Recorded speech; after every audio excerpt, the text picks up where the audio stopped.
राजस्थान के ऐतिहासिक किलों के इस खास विश्लेषण में स्वागत है। अक्सर होता क्या है कि जब हम इन शानदार इमारतों को देखते हैं ना, तो हमें सिर्फ उनका शाही वैभव और उनकी कमाल की वास्तुकला ही नजर आती है। लेकिन आज हम एक अलग ही पहलू पर बात करेंगे। हम उस काले और खून से सने इतिहास की परतें खोलेंगे जो इन मजबूत दीवारों की नींव में कहीं बहुत गहराई तक दफन है। सच कहूं तो ये इतिहास सिर्फ बेजान पत्थरों का नहीं है, ये उन अनसुनी चीखों और खौफनाक श्रापों की कहानी है जिन्होंने एक समय में बड़े बड़े और ताकतवर राजाओं को भी घुटने टेकने पर मजबूर कर दिया था। एक तरफ अगर हम देखें तो राजस्थान की वो चमचमाती सुनहरी रेत है और इन किलों का वो बेहद खूबसूरत बाहरी हिस्सा है जिसे देखने पूरी दुनिया से लोग आते हैं। लेकिन सिक्के का दूसरा पहलू भी है।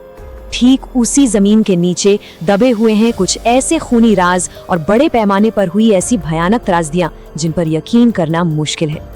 इस विश्लेषण में हम इसी विरोधाभास को समझने की कोशिश करेंगे, जहां इस अद्भुत सुंदरता के ठीक पीछे एक बेहद खौफनाक और काला अतीत छिपा हुआ है। तो एक बड़ा सवाल ये उठता है कि इन खामोश पत्थरों के नीचे आखिर कौन सी डरावनी हकीकत दबी पड़ी है। जब किसी जगह का इतिहास श्रापों, बड़े पैमाने पर दिए गए सामूहिक बलिदानों और रात के घने अंधेरे में खंडहरों के बीच भटकने वाले बिना सिर के योद्धाओं से भरा हो, तो वहाँ आखिर बचता क्या है? ये सिर्फ कोई पुरानी वास्तुकला नहीं है, बल्कि एक जीती जागती रोंगटे खड़े कर देने वाली हकीकत है। चलिए अब हम अपने पहले विषय की तरफ बढ़ते हैं, नींव में बहा खून।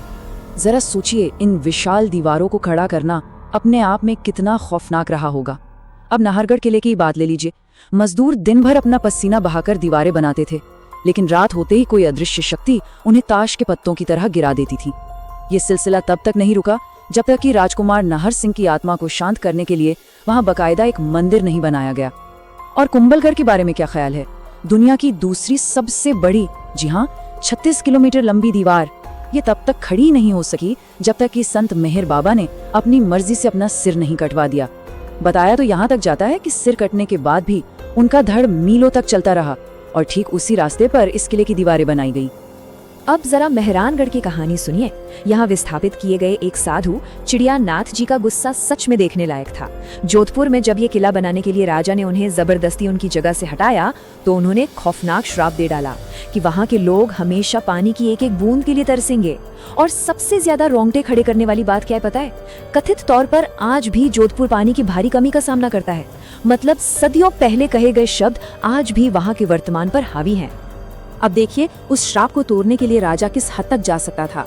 ये कोई ईंट पत्थर का सामान्य निर्माण नहीं था।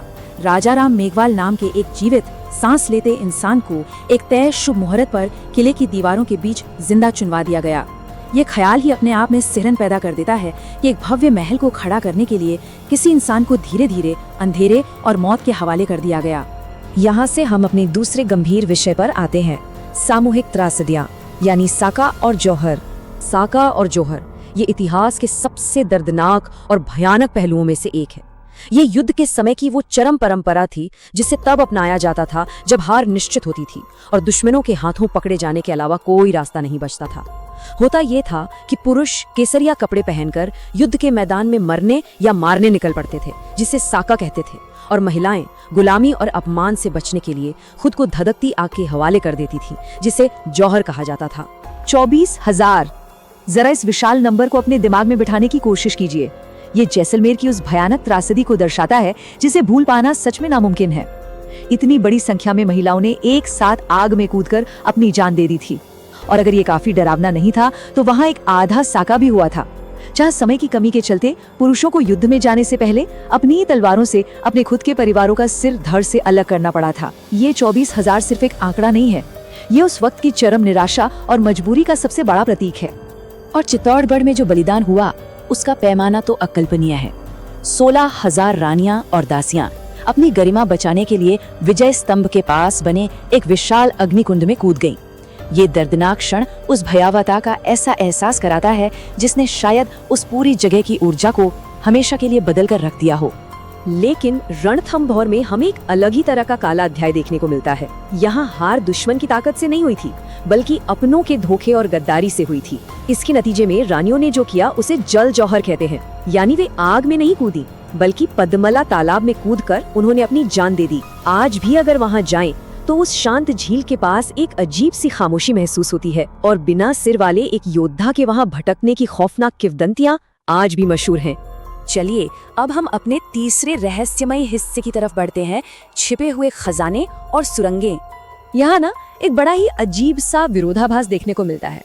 एक तरफ हमारे पास जयगढ़ है, जहाँ अफगानिस्तान से लाया गया कोई विशाल खजाना छिपा है और कहा जाता है कि कुछ अदृश्य ताकतें उसकी रखवाली करती हैं।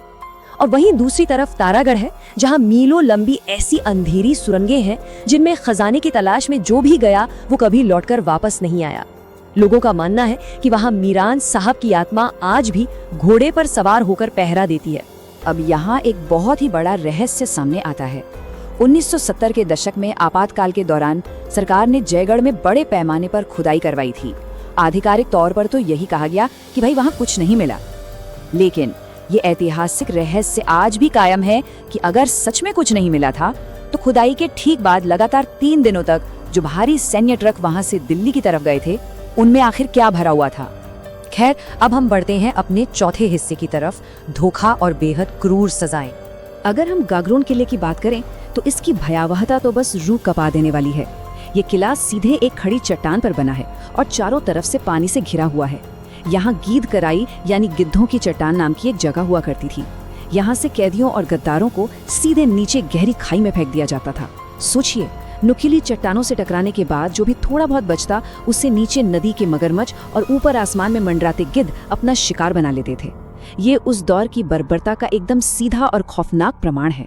और अब हम इस विश्लेषण के 5वें और सबसे खौफनाक अध्याय में प्रवेश कर रहे हैं, भानगढ़ यानी सबसे बड़ा श्राप।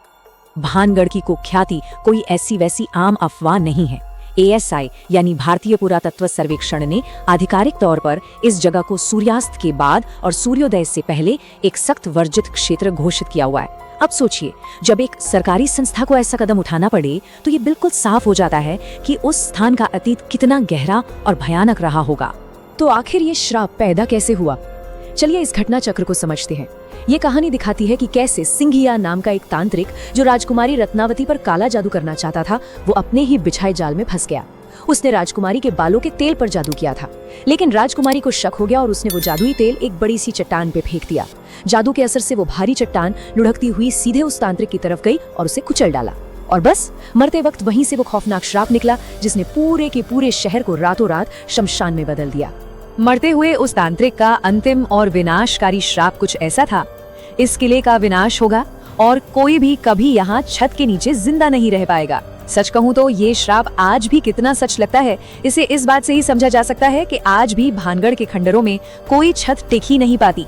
जो भी वहाँ छत बनाने की कोशिश करता है वो कथित तौर पर तुरंत गिर जाती है। तो इतना सारा रक्तपात, इतने सारे बलिदानों और इन भयानक श्रापों के बारे में जानने के बाद क्या हम अभी भी ये मान सकते हैं कि ये सिर्फ पत्थरों के बेजान स्मारक हैं, या फिर सदियों का वो खौफनाक इतिहास और वो बेतहाशा दर्द आज भी इन इमारतों की हवाओं में कहीं न कहीं गूंज रहा है? इस विश्लेषण से जुड़ने के लिए बहुत बहुत धन्यवाद। इन खौफनाक सवालों के जवाब शायद इतिहास के उन अंधेरे कोनों में हमेशा के लिए दबे ही रहेंगे।